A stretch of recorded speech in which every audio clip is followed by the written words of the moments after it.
He's over here winning people to Christ in Caesar's household, but he's in bonds. He's defending the gospel. He's confirming the gospel in the souls that are being won. And those people over there in Philippi, he says, ye all are partakers of my grace. It's not me. It's the grace of God that's doing all this. And you're part of it. How could Paul think like that? Number one, he had the people in his heart. How could Paul think about the Philippian people? How could he think that way about them? He had them in his heart. If you really love people, you will recognize their abilities. Amen. Amen. If you really love people, you will recognize their abilities to complement your own. It was not his ministry alone that was important.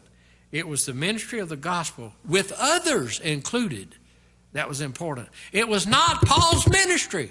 It was Paul and the Philippian people's ministry. Charity helped Paul to think that others have very important abilities and that their abilities are just as important as his abilities. Oh, Paul had great abilities. But guess what he thought? The Philippian people and their abilities are just as important as my abilities. So here's what I got in summary as I quit. In summary, charity will help us do this. Here's our instructions summarized for just tonight. I know there's more.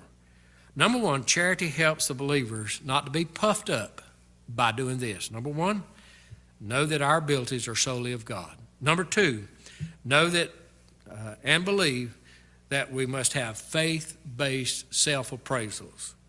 And that includes doing things for others based in faith and not based on ourselves.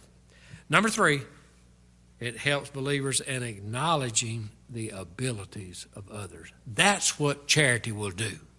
If you really want to have vaunteth not itself all stricken from your heart, if I want puffed up to be stricken from my heart, charity will do it these three ways.